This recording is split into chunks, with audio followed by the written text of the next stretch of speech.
This episode of the CMO Suite is brought to you by Uconnect. Uconnect is the premier provider of managed and in-house servicing in the biddable media space.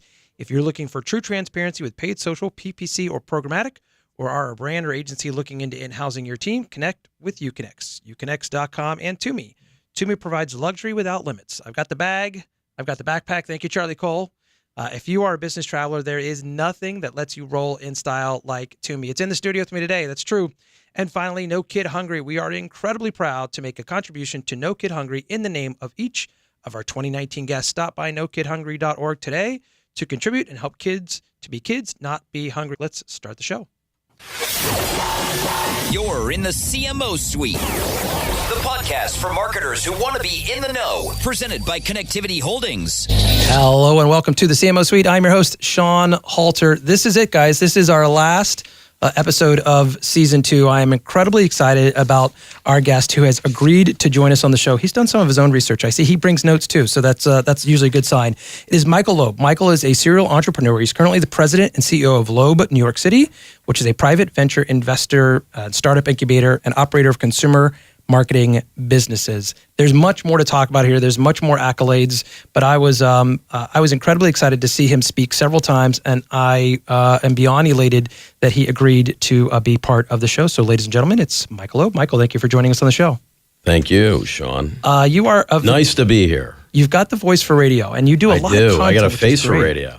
Don't we all? And listen, my age is 49, and I always have to work in the fact that my club age is 39 in the show. So, do you have a club age, Michael? Let's just it's 11. 11.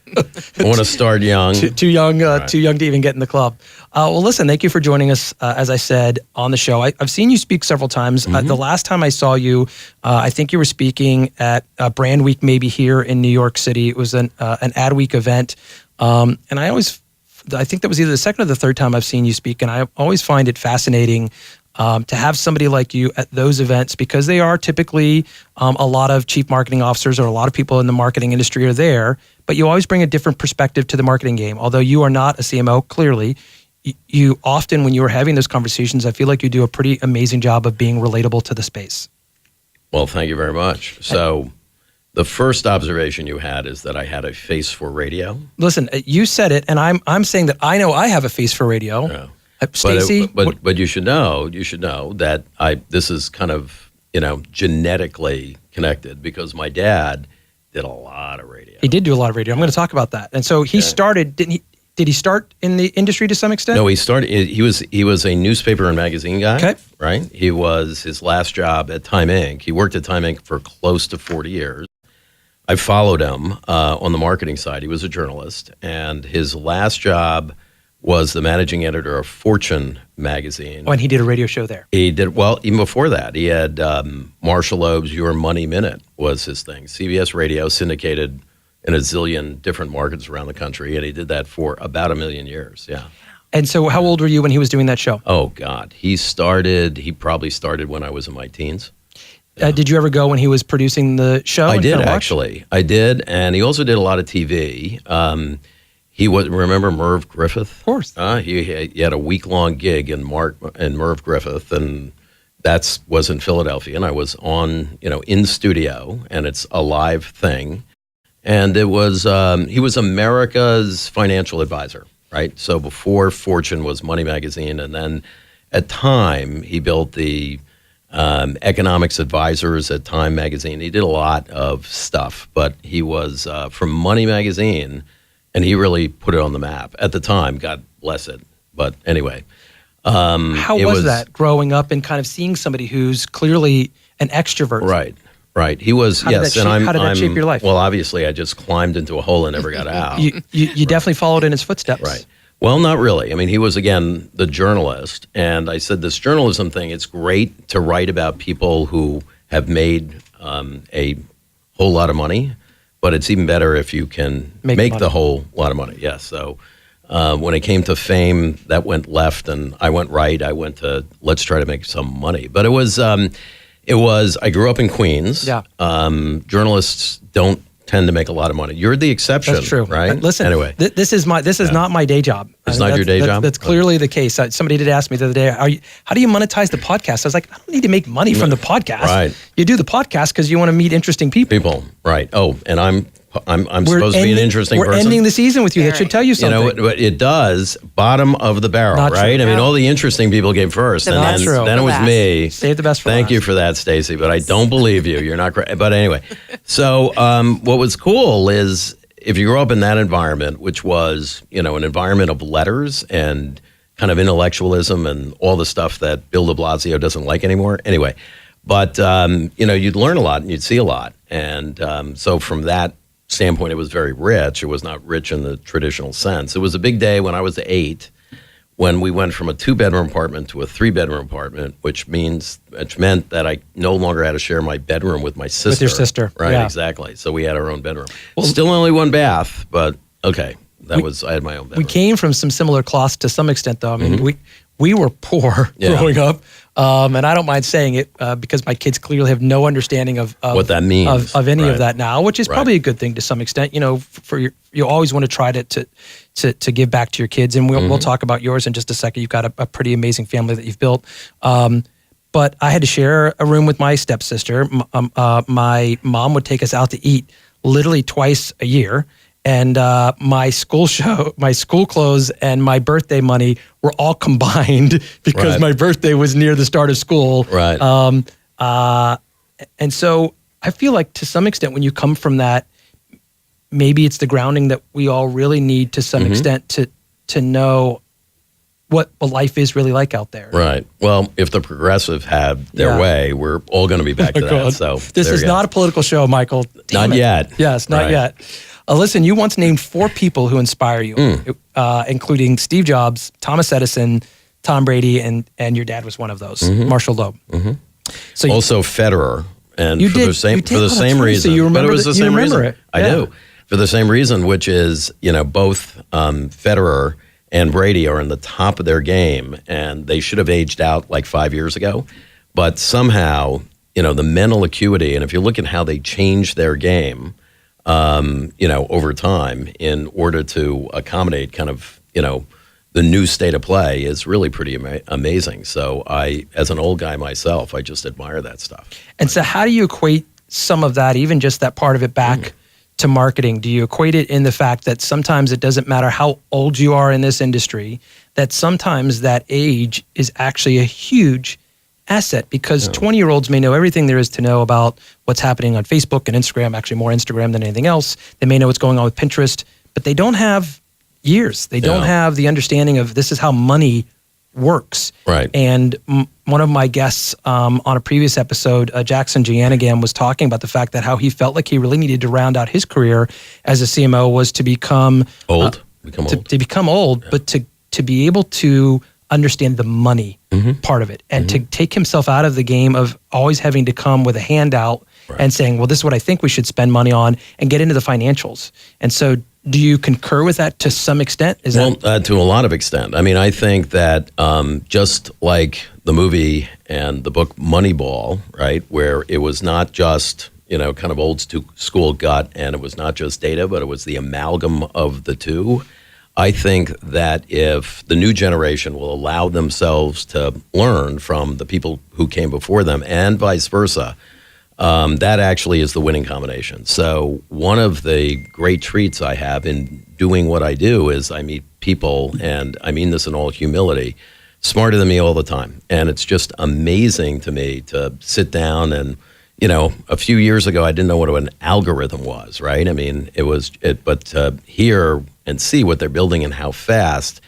And I think, many of the tenets are just the same. Like I hear about Google, for example, is direct mail. You've heard of them. I've heard of them. Yeah. But in super fast motion, right? I mean, it's just real time direct mail, right? Instead of once every 6 weeks, it's once every 6 seconds. But it's the same idea. I mean, it's about targeting and lists and offer and presenting the story and blah, blah, blah. So if you can keep your mind open, you can actually take some of the old lessons and make them into new lessons, but not directly, right? You got to translate them into this new language. But I think that both, kind of the 26-year-old newbies and us old bees, when we get around the room and we actually listen to one another, you actually find a pretty good outcome. So you can coexist. Your point with direct mail is a funny one because we use that actually in many cases when we're talking to a client sometimes, and you're trying to help them to understand what behavioral targeting or contextual targeting is, or how do you get all these names of all these people? And so we'll use that as an analogy. It's the direct mail business just brought forward into a digital space. Writ large and immediate. I mean, we never had in direct mail. You never had a list that was 2 billion big. Yeah. Which is what you have in Facebook and Instagram and Google. I mean, it's unbelievable, and it's instant, and you get all the responses right away, and you can A, B, C, D, E, F, G split and get that, real time, and it's read and react, except the iteration cycles are skinnied up into nanoseconds instead of months. You talked about the fact that your dad was in kind of this side of the business, and when the lane came, you picked this lane. You picked the lane that where there's maybe more of a financial opportunity than perhaps the other. Why do you feel like you picked that? I think it picked me. I kind of had that head that I could always do math in my head, and I kind of would look at something and figure out the business model. I think that we haven't talked about entrepreneuring yet, but when we do, I do believe there's an entrepreneur's gene. Okay, and part of that gene is you look at anything and you kind of say, I can do that better. Well, let's jump into it. You feel like that was the space where you found comfort? Was it a control thing to some extent, becoming an entrepreneur? What do you think is the gestation for somebody becoming an entrepreneur? I do think it's genetic. I really do. I do think there's a dimension of it. That's the kid with the lemonade stand. That's the kid who's with the newspaper route. That's the kid who's cutting all the lawns in the neighborhood. That's the kid when they run out of actual lemons, they kind of make grass aid. We used to call that hustle. I don't think you're allowed to call that anymore. Well, okay, call it hustle, it's a dirty word. But it's an imagination thing, right? And it's the combination of the two, right? The hustle and also the empowerment or feeling like you can do this, right? And I'd say of entrepreneurs that they think physical laws, like gravity, is for everybody else. A stop sign, that's an opportunity for you to go faster because every other idiot is like stopping, but not you. Right? You can go right through it because all the other guys are stopping. Opportunity. It really is. And you kind of tend to look at everything and you kind of just want to turn over that rock and say, I will find riches. And there's some truth to that. It's really about the road less traveled or untraveled at all. And I do have, Sean, a talk that I give in colleges. And I'm invited invariably by the Entrepreneurs Club. So I know my audience. So I say, who here wants to be an entrepreneur? Raise their hand. Everybody. Yep. Who here is going to quit school? Nobody raises their hand. And then I go to slides, which is unusual in a speech. And I go, Steve Jobs, right? Quitting his sophomore year.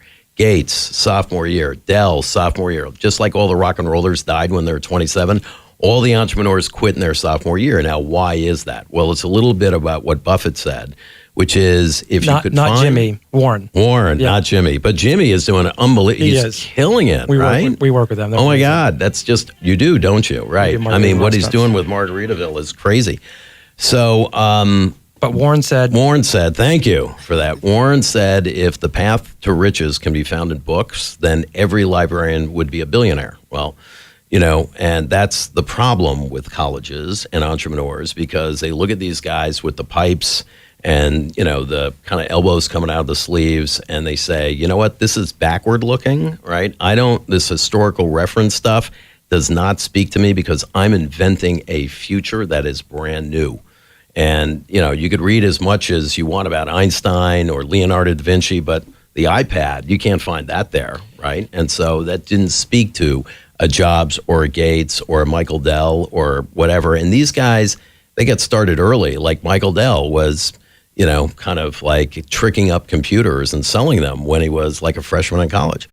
And I do think, and that's not everybody. I mean, most people say, well, let's go ahead and get, let's get 3.2 beer and get drunk. But not Michael Dell. He's in his dorm room figuring out how to make a triple the clock speed in a computer. He won't conform. But to your point, you said something interesting there. You talked about the fact that... Just one thing interesting? No, lots of interesting things. Okay, fine. But one thing I was a little insulted. I pulled out of it, which was the fact that you said something to the extent of that entrepreneurial spirit allows you to kind of look differently at things and maybe pull something that's new out of it, or it has a new perspective to some extent. I'm surmising that. But from a marketer standpoint, I think the same thing can be said. You don't even have to be an entrepreneur to look, and no matter what your age is, to look and see what's happening out in the space and decide, I'm ready to do something different. I'm ready to be a nonconformist. And so I think when you look at it that way, you don't have to be 20. You don't have to be 22. Do you feel like you do? Do you feel like you have to start No, I don't that? think you have to be. But I will tell you that, if you look at digital, I did not grow up with that, right? I mean, they barely invented copiers when I got into the workforce. Somehow, for the millennials and the post-millennial generation, this is something they grew up in. I mean, they grew up playing video games, and they just get it. And I get stuck, and I have to ask one of my kids, where do I find that? And they say, well, everybody knows where you find that. It's right over there. They all work that way. And, it's like not intuitive to me. I mean, I didn't know that. Back to your question about CMOs, I think you got to take an Edisonian view. And Edison said, I never failed. I just figured out 10,000 ways how not to make a light bulb. And I think you, as a CMO, you got to approach media like that, which is you got to test and fail fast, not spend a lot of money on that. You got to go in with a hunch, but you let the data prove you right or wrong, which is hard, by the way. And the data allows you to at least do that now, whereas you didn't really have the chance to do that. You would, but the iteration cycles were months, not minutes or seconds or nanoseconds. I mean, it's just amazing. What was the tipping point for you? What was the point in your life where things tipped from, hey, I'm going to be an entrepreneur to this is really happening, and it's happening at a rapid pace? Was that Priceline, or was it something prior to that? It was, here's what happened. I followed my dad into Time Inc. and followed in the business side. And did you get fired? And I got fired. That's awesome. I got fired. That is such a crazy story. It is. And, I think it is. And I was a little bit of the enfant terrible, right? And, I didn't care, right? Was it because you were his son? No, it was because I was wired differently. And basically, Time Inc. at the time, again, Time Inc., God bless its soul, like the detritus, the bones are being buried right now. It's really too bad. But Time Inc. was a collegial place. It was the place of Britton Haddon and Hank Luce and a couple of Yaleys who really wanted to save the world. And Hank Luce was the son of the prodigy of missionary parents. He grew up in China. And he didn't care about making money. He just wanted this journalism thing. He wanted to evangelize for the world. And by the way, he damn near got us into war against China because he was supporting Taiwan at the time. But, right, so it really wasn't about making money. The money was all kind of secondary. But for me, that was like the only thing. And I was beating to a different drummer. I just wanted to make the most money I could. I will tell you a story that I was brought into the publisher's office. The publisher saw me to give me my bonus check. And my bonus check, and I was all of like 27, was $100,000, right? We got to go down to the Pleistocene to figure out how much money that was. And he's handing me this $100,000 check. And by the way, it was all math, right? It was just what was EBITDA, what was performance, blah, blah, blah. So it was a performance-based check. Here I am, 27. There are people 47 and 57 not getting anywhere near that. And it's a $100,000 check. And the publisher at the time, I won't mention his name, big affable guy, ex-football player, and we were allowed to smoke in the office. The guy always had a cigar, generally unlit, and he would be waving around a cigar all the time. And he said to me, Michael, I'm giving you this check, but I want you to know it's not all about making money. And I opened the envelope, looked at the check, and I said, Don, waving the check back at him, maybe it's not all about making money. It's 99% about making money. And he slumped, put his head in his hands, and he said, get the hell out of my office. So that was, what I was all about. It was, in a world of 4, 5, and 6% was okay, because the thought, it's kind of like when you go to a family office that manages money, their thing is learn to love 6% gains. Right? And that's because they're all about safety first. And when you have a franchise that included Time Magazine and Sports Illustrated and People Magazine and Money Magazine and Fortune and the rest of that portfolio, it was don't screw it up. just don't screw it up, right? And the business types, just don't screw it up. You are the custodians. It's all about the editors. It's all about the writers. Just don't screw it up, right? And that's kind of what it was about. I'll tell you a story that my dad would wear as a badge of honor, but there was an advertiser, big advertiser, I won't mention the name. But you could. I could. And he was editing Fortune If this magazine. was vodka rather than Poland Springs, could we? Maybe. There's a chance. Okay. But big advertiser, and it was one of the largest privately held companies. And he found out because nobody really knew, and the brothers had built this giant company, and nobody really knew about their parents who died under very mysterious circumstances. Okay. And it turned out that it was a murder-suicide. And my dad found that out first, right? And back in the day when they actually would check facts, they were checking that fact. And then the call came, and it was, if you run that story, we are taking $100 million of advertising a year and all Time Warner, and it goes up in smoke, right? Goes away.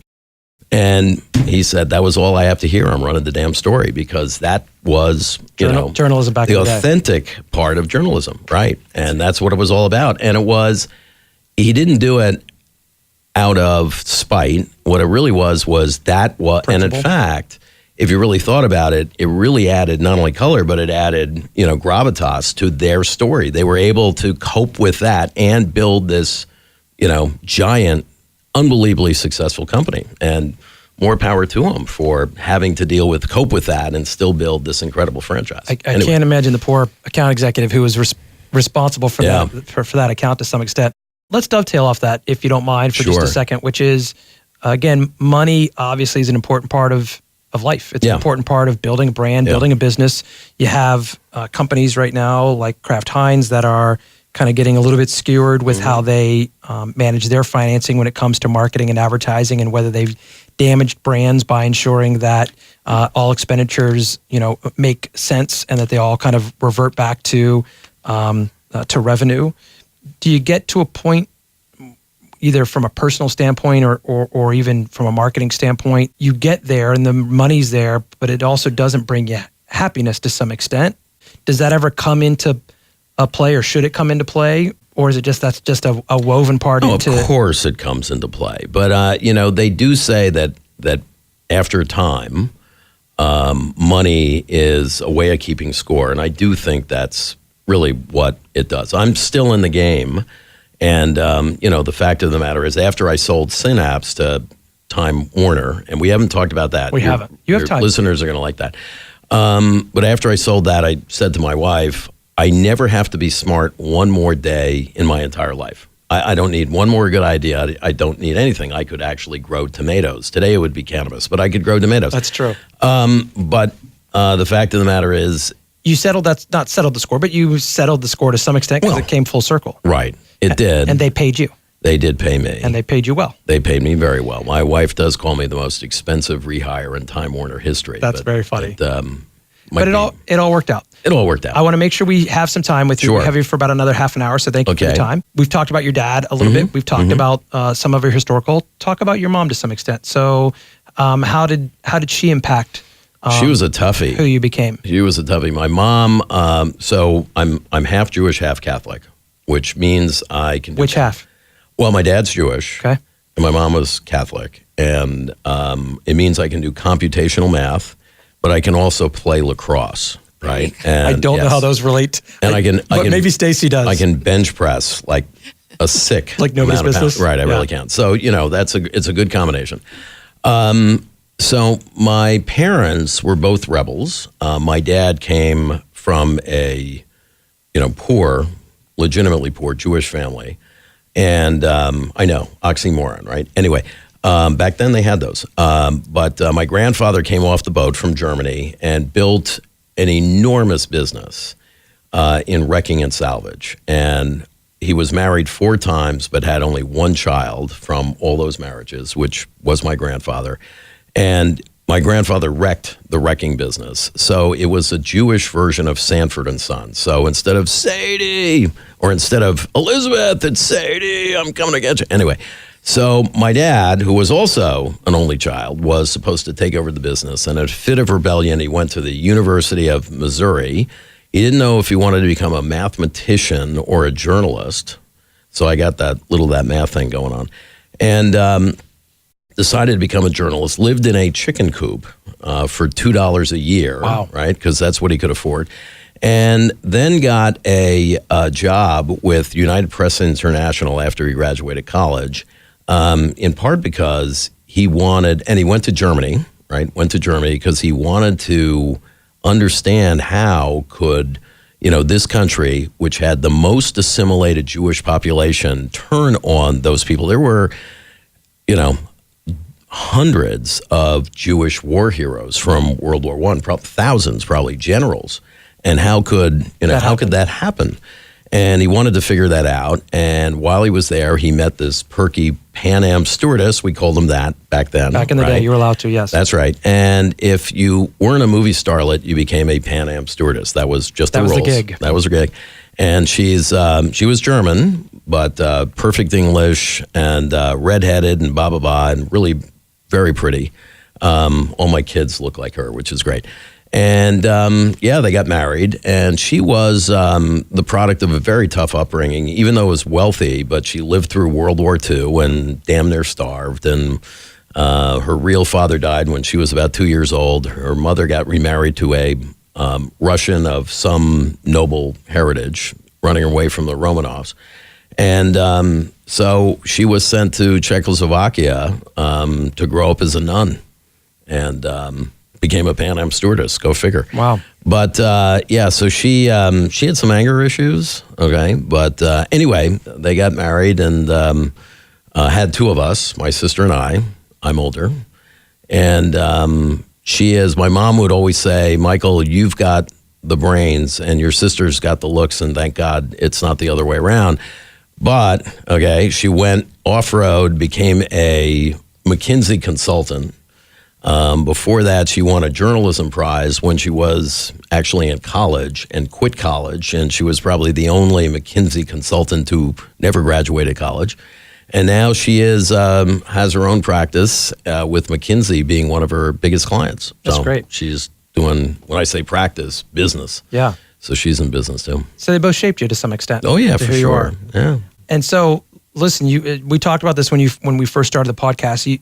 You're one of the guests that we have this season that has a lot of content out there, and that doesn't always happen. Mm-hmm. A lot of our guests they don't speak a lot, but you speak a lot. And so there's a lot of really great podcasts and other things that you've done with some great content. Certainly some of those go into even more depth on how you end up with Synapse and Priceline. Mm-hmm. And so let's tell a slightly truncated version of that, because you've told it so many times. But how did the Priceline piece kind of come about? You had a partner mm-hmm. at the time, mm-hmm. and so talk about that to some extent, sure. and then Synapse. So you're right. I was fired from Time Inc. That was a funny story that I heard. Yeah, and I was got the reputation at Time Inc. as launch boy. Right, at some time I would have been launch man, but I was launch boy and had something to do with the launch of Sports Illustrated for Kids. Was the CMO of Sports Illustrated. God bless its soul. And was asked to take a look at a project in the business that in the building that didn't have a sponsor, and that was Entertainment Weekly. And I thought of it as kind of a direct translation from sports to entertainment. So Big Three sports substitute Big Three entertainment. I talked about how editorial, and they called it church and state, but editorial had a sanctimonious type of approach. And the editor at the time, even though the last name was Weekly, thought that he could write a lot about poetry and books and get to the required circulation. And at a weekly title, it's got to be 1 million or there's no hope of making any money. You got to have that scale. So we're both shown the door. And what I try to do, Sean, when I was shown the door, and it was a loud firing, and basically the position of Time Inc. was nothing's wrong. Whoops, something was wrong, but we cut the tumor out of the body and cast it out. So now everything is okay again with Entertainment Weekly. So the likelihood of me being rehired in media was not high. I was irradiated, had to wait for the half-life. That would have been about 3 years. they paid me very well to not sue them. Okay. And instead of pocketing the money, I bought a townhouse, right? Dumb me. Anyway. It's not a bad investment. Yeah, worked out well. There you go. We still have it. It's on the west side. You should check it out. Thanks. Anyway, so, and I really did start the business outside of Time Inc. that I was trying to start inside of Time Inc., which was very simply at the time, it was one subscription at a time. And now if you connected that to a credit card, it could keep on going. So essentially you took inertia, which was your mortal enemy back in the day when we would mail out renewal notices and bills. And you took inertia as your mortal enemy and made it your best friend. And so all of a sudden did nothing and the subscription keeps going as opposed to it automatically stops was the thing. I get cursed by just about everybody for that system. They're saying, oh my God, I still subscribe to 1,400 magazines and it's your fault. Anyway, but it was transformative for the magazine industry. And when you think about it, it always should have been that. It shouldn't have been like peanut butter, run out and go back to the store. It should be like a service. And that was Synapse, correct? That's what Synapse, right. And very early in the curve, I met Jay Walker, who is certifiably brilliant. And Jay has many, many gifts. The fact is that logistics and managing people, he always wanted to manage no more than 7 people. I think they say that you're not supposed to manage more than 7 people. He only wanted 7 in his company, right? So there's something to be said for that. Sometimes. There is actually, but you know, when you do scale, and when we got to not 7 but 70, it was very clear that all this people thing was not in his sweet spot. So his job became to think of the next thing we could do together. And every day there was another next thing. And one day it was Priceline, which was, and you got to go back to the middle 90s for this to realize exactly how visionary it was. And we financed the early goings of Priceline through Synapse. And even when it came like our B round, Jay sold a bunch of his shares of Synapse to General Atlantic, right, to General Atlantic Partners, because there was no internet industry. In fact, we didn't call it the internet; it was www something or other. And now you were really a precursor to much extent. Jay was very much ahead of his time, and he was really kind of a thinker, an advanced thinker. And for me, Priceline was very simple. You were, disintermediating the ticket broker, right? It was self-serve. I would say that this was Piggly Wiggly, right, for travel. Now, what was Piggly Wiggly? They never got credit for it, but they invented 3 things. They invented the aisle, right? They invented the cart. I don't know this. And they invented the checkout, right? And Piggly Wiggly exists to this day, but that system. So back in the John Wayne movies, when he would walk in and he'd throw open the doors and say, I want some sugar, some flour, and those, stockings up there, right? And some clerk is running around and putting him in a sack. That was the model. And then Piggly Wiggly came around, transformed it, right, to self-serve. You got a cart, you went up and down the aisle, and then you would check out.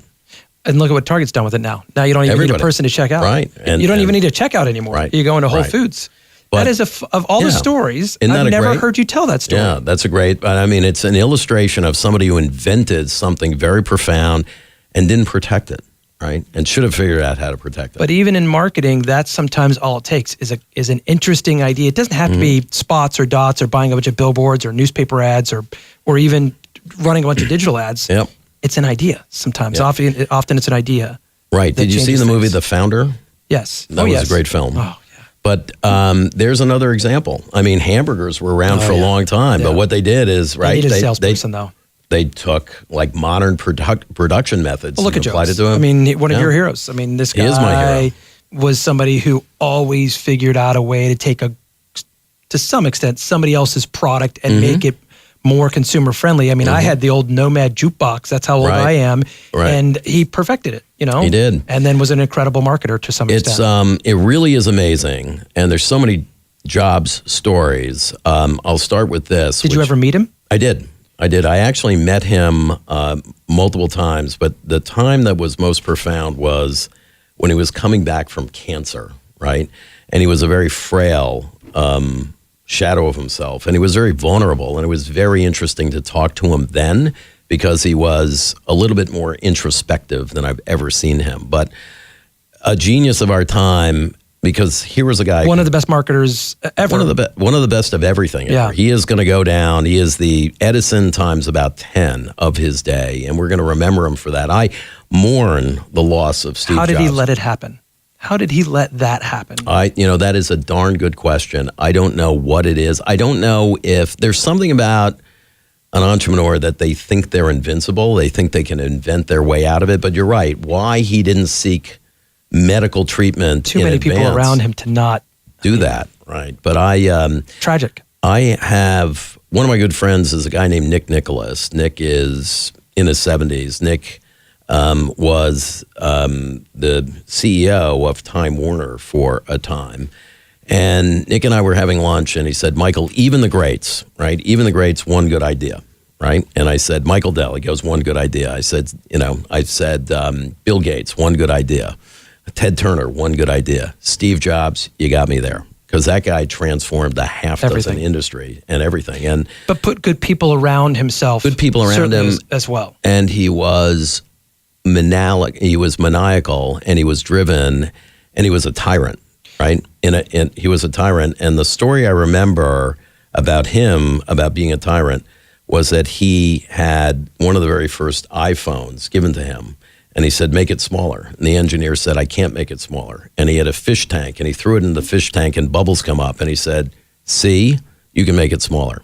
Because it had air in it, right? Yeah. What an amazing, but you got to be a tyrant. He's got to be, he was, if you read the book, the book that was written about him, that's about this thick, written by a Time inker, by the way. I read it. Yep. And, but what you learn is that there were warts and all, and there were plenty of warts. The guy was not a nice guy, and you couldn't be a nice guy because you had to be that demanding. Is that sad, though? Does it make you sad to realize here's this genius, right? Yeah. There's only a handful of them that we could name, and you've named 3 of them.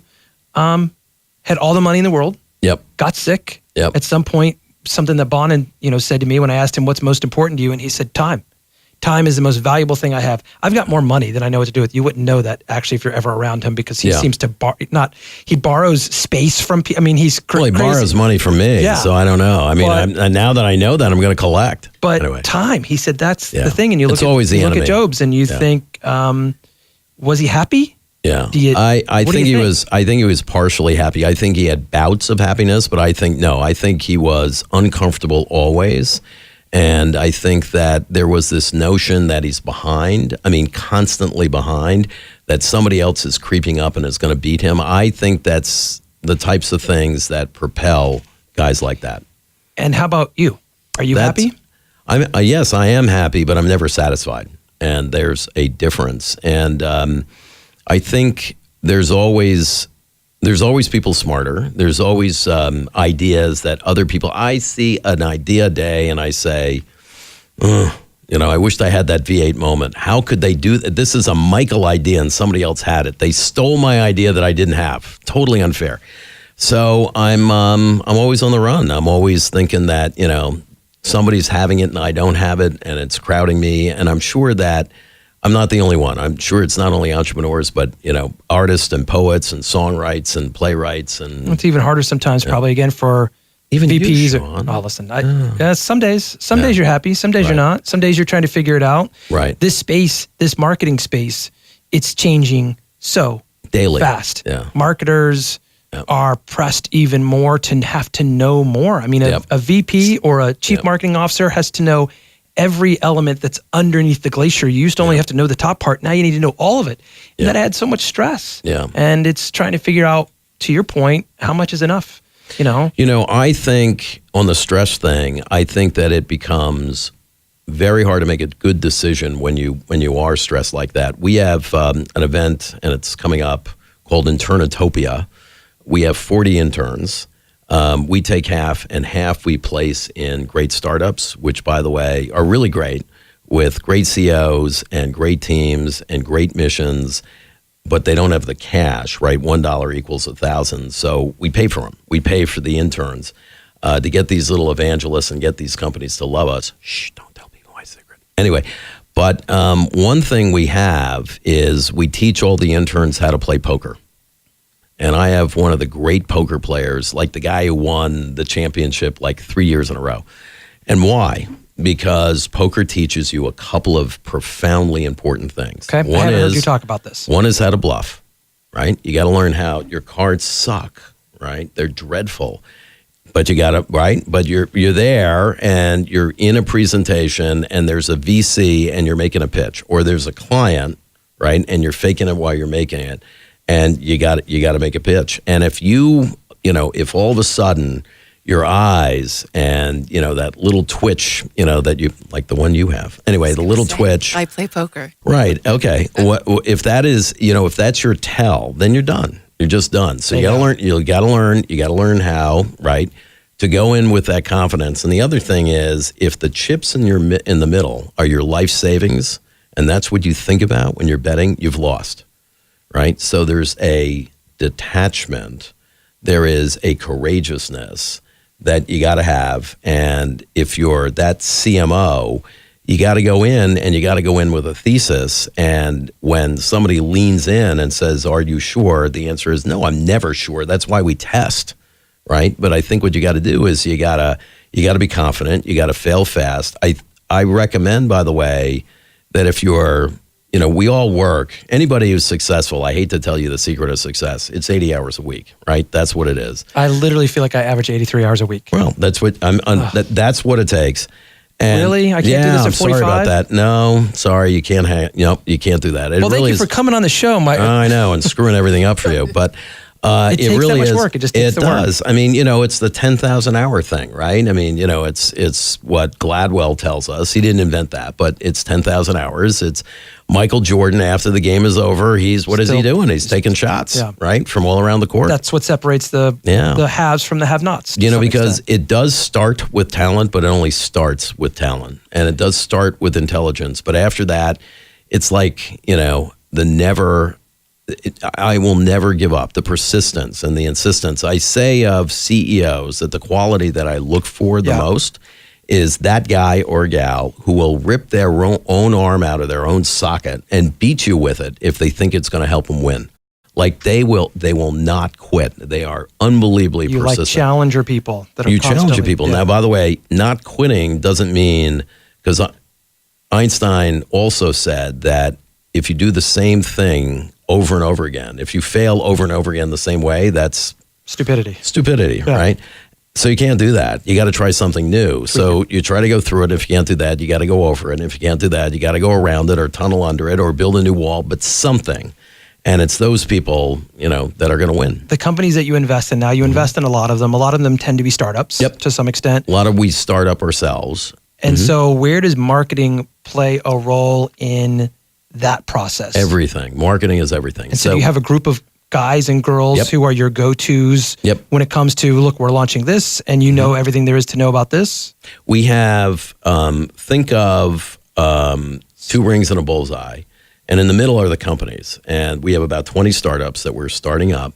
A little over half are in New York. We've got Always? Are you always cycling? We're always cycling. Okay. And the people engaged in those companies are always cycling. And so the thing about entrepreneurs, which is kind of interesting, is you can be an entrepreneur in your 20s. Anybody can be an entrepreneur in your 20s.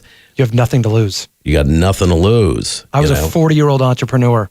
You got something to lose. I know. That's not too many of those. I saved enough money to be able to say, right. If it doesn't work, I can go back in 2 years. Right. You noticed he didn't say the I did not say it. I said it that way. Wow. Michael. Okay, now I know how to say it. That's right. Thank you for that. You're entirely right about that. That's a rarity, and you have to save enough money because VCs will tell you the odds are 2 in 10, and you can't go in your 30s, hi honey, or 40 in your case, and you go, hi honey, I'm signing up for 2 in 10, and you're going to hear, well, what about the mortgage? Oh, well, I'm sure it's going to work, right? You can't sign up for. So you can be an entrepreneur in your 20s. To be an entrepreneur in your 30s, except for you needed to have a big There head. are days I do not think I'm the exception, by the way. Believe me, there are days. Right. But we get a lot of people in their 30s who had a small victory or were hanging around the entrepreneur's hoop who got some, so they got a taste, right? And they want more. And those are perfect folks for us because they do get a salary. I call everybody a pirate, which is I pay for room and board, but you make money on the plundering. So the first ring are all the companies. You're the only one who liked it, but I like you. That's good. Well, that's fair enough. The companies, and we got about 20. I'm an old pirate. A bunch are here and a bunch are around the country. A bunch of the 20 we started organically ourselves. In other words, our idea, our execution. Came up. Yep. You pull the teams together. And what's neat is, we're becoming more and more metastasized, bad word, but a lot of times it's not just, the upper echelon that are figuring out the new ideas. It's like everybody is throwing ideas in the hopper and they're good and it's kind of interesting. And that's where capital helps because you do have capital to fail. Capital, and then the other ring is not the companies, but what we call shared services. And shared services think of it as the shed of tools that every entrepreneur needs to start and build and scale, right? And what does that sound like? In addition to the capital, back office accounting. Why entrepreneurs are dreadful at back office accounting. What about coding a bill has anything to do with realizing the future? Then you have legal, then you have strategy, then you have UI, UX, then we have an in-house agency for all the collateral. You have community, you have space, you have people who make sure that, yes, seamless web does deliver every day because that's important. You got to keep those bellies full. Can't think with an empty stomach. So, but our stock and trade is, and then we have tech, right? Yeah. We have tech, but we also have marketing from new school to old school. New school is exactly do you keep that in-house or do you use all outside in-house? Groups? All in-house. And when I say all in-house, pretty much all in-house. Yeah. But everything I just described is in-house. And those services are free to the companies. Right? Why are they free to the companies? Because the last thing I want is some CEO storming up to some art director saying, what do you mean it took you 5 hours to make a logo? How could it be 5 hours to make Sometimes it takes 5 hours to make the perfect logo. You do it 100 times over to get the perfect logo. And it's a bad conversation. And so nobody ends up happy. I don't like anybody spending time ticking a timesheet saying 2 hours in this, an hour of this. It's a big soup. The folks that run the companies have a piece of their company. The folks in shared services have a piece of the house. So points, right, go to the house, and it's this big soup. Nobody knows, I'm getting X from this and Y from this, because that's not the purpose. The purpose is teamwork. Everybody has a vested interest. Everybody's got a vested interest. And just like in a baseball game, you can't pick out over the course of the year, little tiny performances. I mean, basically, you need the entire team to perform, or in football, better stated. And that's where it's nice, again, to have, in essence, a full marketing suite team that's there because you never quite know what you need. Right. We got a few more minutes with you. Sure. And so to dovetail off of that marketing piece to some extent, what advice from your perspective, having now dealt with all kinds of sized companies, from these small startups to something as huge as Priceline and Synapse to some extent, what advice do you feel like you have for today's chief marketing officer or VP of marketing? How, if they're not an entrepreneur, what can they take from this conversation that is actionable for them to be able to go back in tomorrow and just do their job either better or smarter, or with a better resolve that the future is still very bright? So the future is very bright. We've never seen, Sean, a time like this. And what do I mean by that? Capital formation has never been easier. There never has been more disruptive, and there's never been more powerful distribution channels than we have today. So for those people, those lunatics who think differently, this is your time, right? I would recommend to that CMO, number one, have a facile mind, right? And I'm a big believer in, reading. Now, people say, Michael, do you take time off? What I do is I read, right? You got to read. You just got to read, and you got to think. And my time off is doing that. I think you have to appreciate what you're good at and what you're not good at. And I certainly, and one of the things I've learned, I've learned a couple of things, but one of the things I've learned is we're all a combination of A's and C's and F's, right? Don't spend any time on the F's, right? Get somebody else, make a team and say, this is what I'm good at and this is what I'm dreadful at and this is what I'm okay at, and get the people to plug those holes, because you can spend all the time in the world on the F's. Like Roger Federer doesn't spend a whole lot of time in the kitchen, right? I mean, maybe he can learn to make a serviceable omelet, but it's why? not right. It's just not worth his time. I mean, he should be practicing tennis. It's back to that time analogy to some extent. That's all you've got. That's all you got. So take that A and turn it into a double A, and take the double A and turn it into a triple A, and then go triple A plus. Be the best in the world in that one thing. Right? And that'll carry you. And that'll carry you. And understand what you're good at. Understand what you're not good at. Build the frame a team around those skills and non-skills. And by the way, you should advertise what you're terrible at. You should say to your team, the reason why, Sean, you're here, I'm not good at that, right? Your job is that. Don't ever tell me that I didn't hand that off to you. You need to anticipate. I told you I wasn't good at it. I told you I wasn't good at it. And that's what I'm looking for. I'm looking for somebody. So I am. That comes back to solve, don't sell to some extent, not to cut you midpoint. It's okay. But that's, as an executive, you're asking somebody to help you solve a problem. Don't sell me something else. If I'm asking you to solve a problem, it's because it's something I'm either not good at or I'm trying to get you to help me with it. Right. And so maybe, again, that kind of brings that full circle to some extent. So I think that CMO should appreciate what they're good at and not good at, and not be at all embarrassed about what they're not good at. Just make sure that you got something, some compensating, countervailing effect in your team that's going to help you with that. And the other recommendation I would have, and this was a Jay Walkerism, he didn't invent it, but he would say it a lot. Okay. A people hire A people, and B people hire C people, right? And A people hire A people because they know they got an A game, and they don't care. Like, if they hire somebody better than them, hallelujah, right? It's just going to push me to the next thing. And if that person is so good, I got to find another job. Well, double hallelujah. Yeah. I'll just have an open lane somewhere else. B people hire C people because B people are concerned about job security, so they make sure they hire somebody weaker, because then it becomes a reinforcing error. So anyway. That's interesting. Yeah. Last question. This is it. How was this for you, by the way? This was, except for that thing you made me sit on. Yes, your phone. Right. I had to my put mine whoopee away cushion. too. Anyway. Thank you for saying yes. You must almost hate an your hour is done. audience. This was torture. I thought you had some great points. This is my last question. Okay. You have 6 kids, and you once said that this could be this. I believe the secret to your legacy would be to prove Keats wrong, another writer. Yep. Your daughter works with you now. Right. So how is it to know that as all of this is happening, you've now passed this down to another generation? So Keats, just to be clear, on his gravestone, right, ironically, he has, our names are writ on water, which is a big F-U, right? Because his name is written granite, right? The rest of us, we're written water. What I want, is I'm jealous of Jobs. I'm jealous of all those guys who built a legacy. And what was his legacy? His legacy was that of invention. He has built some incredibly enduring things. And so have all the other greats. So if I could be at least a footnote to that part of history, I will be in my grave a happy guy, because I want to prove that I am not that ephemeral, that I built something that was enduring, that was important, that changed lives for the better.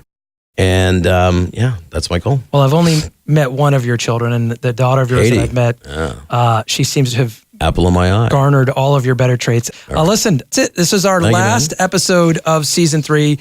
Michael Loeb, thank you so incredibly much for your time. If you want to find out more about Michael, literally all you got to do is Google out there. He is very giving of his time in many cases. There's a lot of amazing content out there. He speaks at a lot of big industry trade events.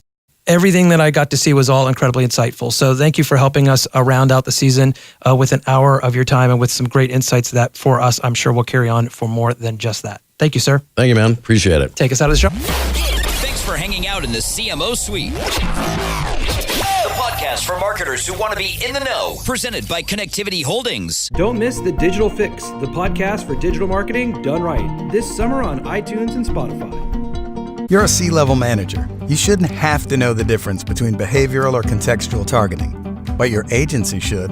Uconnect provides brands and biddable teams direct access to platforms like The Trade Desk, Google, Amazon, Facebook, OTT, and more. Their US-based traders can train your in-house team or provide complete transparency with no minimums and CPM-based service pricing for true transparency. Something Mighty Hive, The Trade Desk, and Centro simply don't offer. Tired of being the smartest one in the room?